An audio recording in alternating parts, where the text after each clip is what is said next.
Good morning and happy Monday. My goal is to make this week super productive because last week I had a lot of just fun events going on and my boyfriend was visiting, and so I didn't do as much studying as I definitely should have. There's 2 more weeks left of pulmonology. So far I'm caught up on everything. There were lectures this morning, 3.5 hours of live lectures that I missed, but I'll be catching up on that today. I am heading out to school in just a minute and I'm planning to spend the rest of the day at school. I also have 2 clinical exams this week, so I have an OMM exam and then a clinical skills exam. So I'm going to be preparing for those at the same time as I'm going through pulm. But the goal is to have a very productive week this week, get a lot of work done, get through the 2 exams, get through a lot of new pulm material. Let's go be super productive. Happy Monday. I didn't film anything today, but I had my case-based learning. We had a case on an asthma patient. That was pretty interesting, an asthma exacerbation. A lot of the day was just me studying for my OMM exam tomorrow. Kind of a lot of things. It's basically, we get a complaint, say someone comes in with a headache, and we get to pick 3 regions that we are choosing to address because they came in with a headache. So that could be your C-spine and your OA and AA joint. It could also be your thoracic spine, and it could be your ribs, for example. And then you have to do multiple things for each. You have to check the range of motion, asymmetry, any tender points, joints. Then we have to diagnose each of the regions, and then we are given 3 different techniques, OMM techniques, to treat each region. So we are only given 35 minutes. So far, everyone I've talked to has been running out of time, and yeah, it's just a lot of things. So I've been studying for that. I have to do a ton of Anki cards, as always. So I'm going to be doing that, and then kind of looking over the rubric a little bit more. It's 10 p.m., so we'll see how much I can get done. And my exam's tomorrow at 8 a.m., so.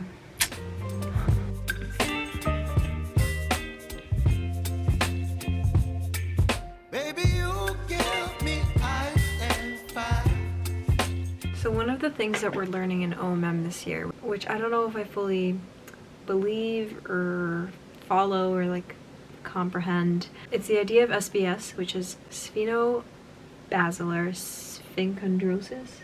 Spheno-basilar synchondrosis strain patterns. So it's the cranial bones in your head, you have the occiput and you have the sphenoid. And so it's the idea that these bones in your head move very, very slightly, but when you inhale and you exhale, they move along the sutures. And so SBS, you do these like shadow hands and you try to figure out how the bones move, and there are physiological ways that they move, which is like the normal way with the breathing and with the inhalation and the exhalation, like flexion and extension, torsion, but then there are other ones that are pathological, so the way they're not supposed to move, like if something fell on your head and kind of like cramped you down and all of a sudden your bones are like shearing against each other and not moving the way they're supposed to. Basically, I don't know if I'm fully with it, but I still have to remember it, and it's going to be on the exam tomorrow, so that's what I'm doing with my hands, and I'm trying to learn it right now. You're giving me wind and rain. You're some kind of butterfly. Baby, you give me midnight. I have an interesting busy day today. I had my OMM exam in the morning. I think it went really well. The feedback that I got was that I did well. Might have messed up a couple little things, but that's okay. There's just too much information to try and get 100% every time. So that was good. Then I came home, I took a nap. I had a research seminar that I attended online. Now I'm going back to school. As class officers for our class, we try to organize some events to bring people together and just do fun things as a class. So we organized like a lip sync karaoke type thing, which is going to be really fun, I hope. So me and some of my friends are going to be performing in it. So I'm gonna go to school to practice that and then help set up, and then we're gonna have that, and somewhere in between I'm gonna try and find some time to study, you know. Oh, no, that's good. Don't leave me in Hello, it's Wednesday. I'm getting ready to go to school for a meeting, and then since I'm behind on live lectures, I think I'm gonna sit in on the live lectures today while I do Anki and stuff. Otherwise, I'm afraid I'm gonna fall too far behind and it's gonna be really hard to try and catch up this weekend. I keep waking up tired. I don't know what it is. No matter how many hours of sleep I get, which I'm pretty sure I got 8 hours of sleep, I wake up and I feel so tired and I feel like I could sleep for like 3 more hours, and this keeps happening. Which is weird. It's really not helping me have the productive week that I wanted to have. But yeah, I'm gonna try and make a dent in the live lectures today and like really start catching up on that.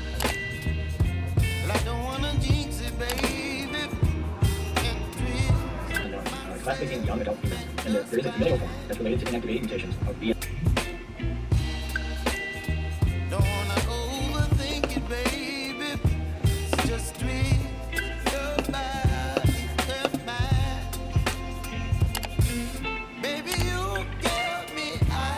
There's an airway basically leaving the throat. They have a buffered airway in the throat, and that never wants to be closed. There you go, always have air effects. So the best way to close those is perfectly, once again, the patients can tell you before.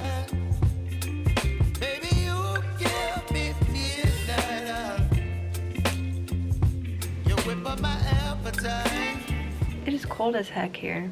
I'm working through pathoma. I'm almost done with the pulmonary pathoma chapter actually. So I think after this I'm gonna get started on like boards and beyond, even though I really don't like boards and beyond. For some reason it just doesn't stick as well as like pathoma or physio do. But it's like 2 in the morning and I'm getting my flu vaccine tomorrow morning. Do you ever do that thing where you schedule your doctor's appointment or something at like 8 or 9 in the morning and you're like, yeah, that's gonna get me started for the day. Like I'll wake up at like 7 in the morning and I'll go get my flu shot and I'll just like be set to start the day off early and productive and whatever. And then it's the day before and it's 2 in the morning and you're regretting scheduling your vaccine so early in the morning because now I'm not gonna get enough sleep. That's me right now. But yeah, I'm doing pretty good. I'm not fully caught up, but I don't know, I guess I'm holding it together with just like balancing everything, so doing pretty good.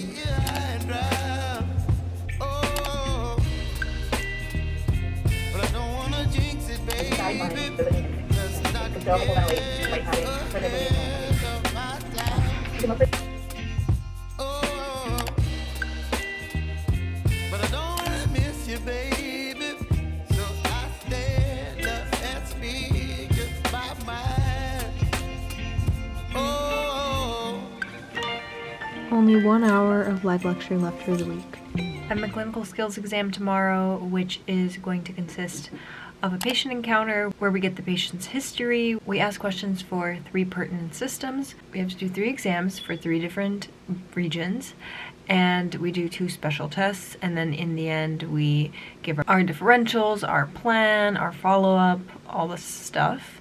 And we only get 25 minutes for it, and as far as I've heard, a lot of people haven't been able to finish on time because 25 minutes is not a lot to do all those things, but usually I'm not super stressed about these. This is one of my stronger areas, so I studied for it a little bit. So I went over all the things I wanted to go over, and we'll see how tomorrow goes. But the rest of the night I'm just finishing my Anki and focusing on Pulm, because that's the harder topic for me than the clinical skills. So it's now November 10th because it's 1 a.m. But if you guys saw in the news, there's an incredible case that started in 2015 and came to a conclusion yesterday.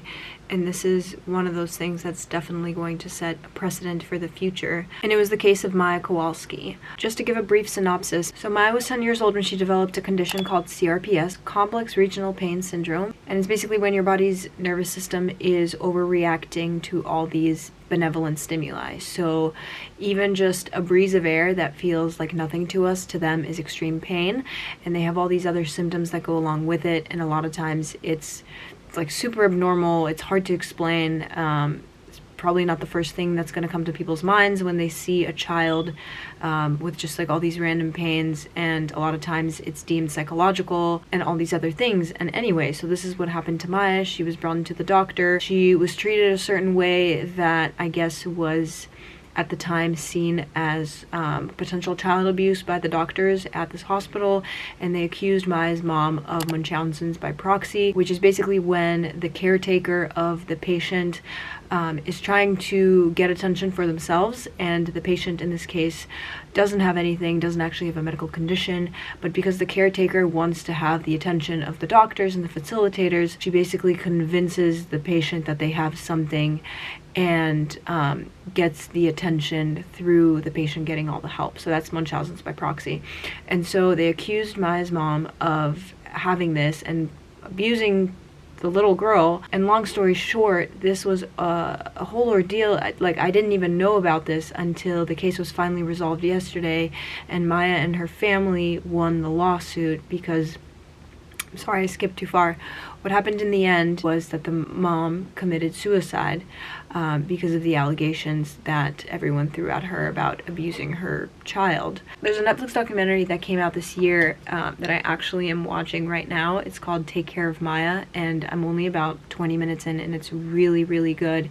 And it's just so interesting to me as a medical student to hear about this. It's very interesting because, of course, as a medical provider, we are responsible for trying to figure out if children are being neglected or abused, and it's our responsibility to keep the children safe and report any type of suspicion that we have, because it's very serious. But at the same time, there's a fine line where you have to trust the parents and know that at some point the parents know the child better than you because they've been with the child their whole life, and you might be seeing the patient, you know, for the first time. So it's very interesting. Really big hospital. It's a really big lawsuit. I feel so bad for the family, and I don't know the whole story. That's why I started watching the documentary, but I just thought I would share. I think it's definitely worth a watch, and it's called Take Care of Maya, and it's on Netflix. I have 30 minutes left in this documentary, and I'm a mess. I haven't cried this much, and I don't know how long. It is such a sad story, and it's so sad to watch it progress the way it did. It always baffles me to hear about healthcare providers mistreating their patients, abusing their patients, causing harm to their patients in any way, because people go into healthcare in order to do good and to help others in so many ways, and to go through all this education with the goal to help somebody and to finally get to that point and then choose to do the opposite. I just wanted to say that based on my emotions, I think you could tell that this is definitely worth watching.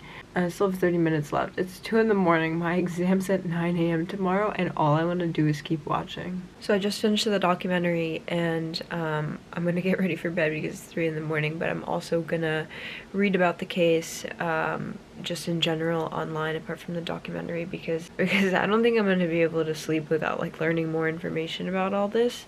But I just wanted to clarify what I was saying before. I don't know, and I don't think anyone will ever know, if the doctor that ultimately decided to take Maya away from her family did it in maleficence, or if she really did truly believe that the child was getting abused and needed to be kept away from the parents for safety.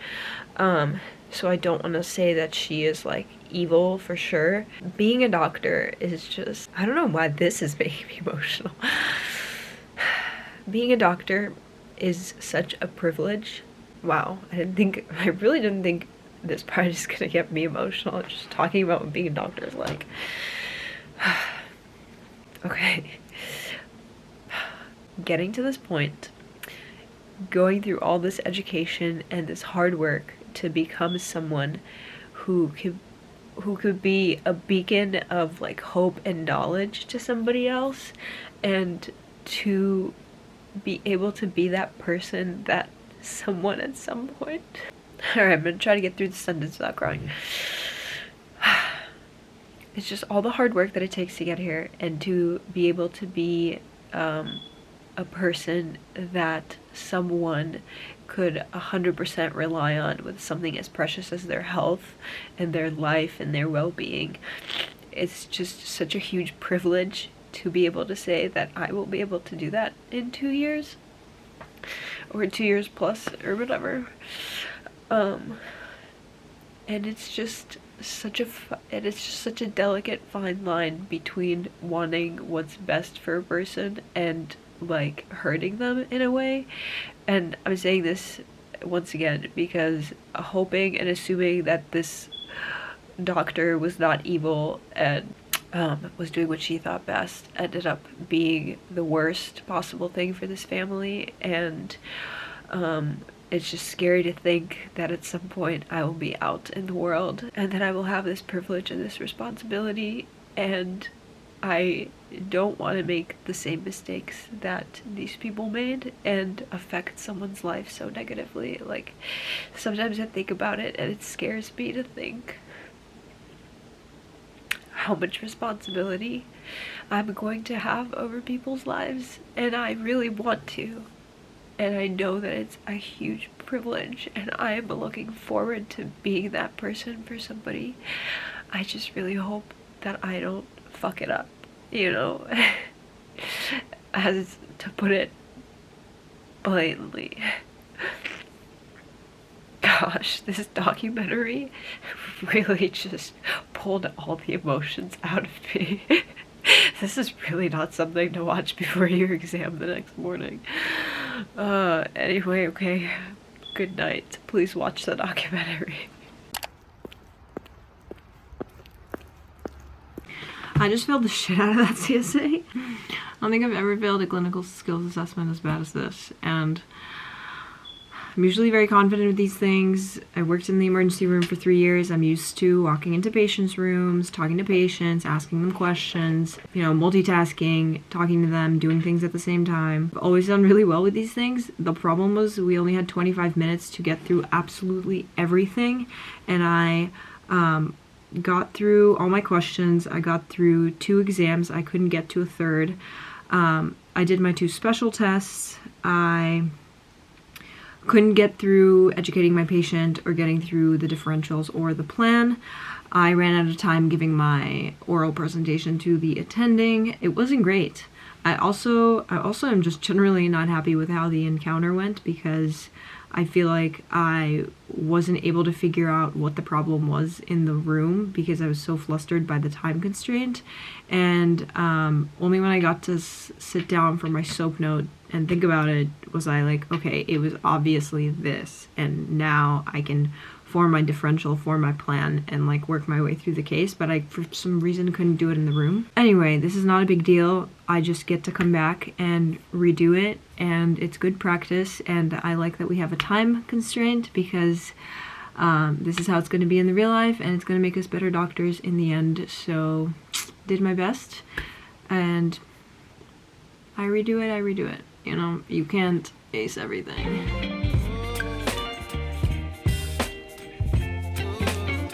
I have 2 videos in Pathoma left, COPD and Pleura. I'm going to try and tackle the COPD video today, and that's 116 Anki cards. The video is 50 minutes. And I'm at 46% done with Pulm in terms of Anki cards, and so 116 cards should get me pretty high up in that percentage. And this is chronic bronchitis, so it involves large airways of the bronchus. So this is the limb of the bronchus. And then you're well aware that the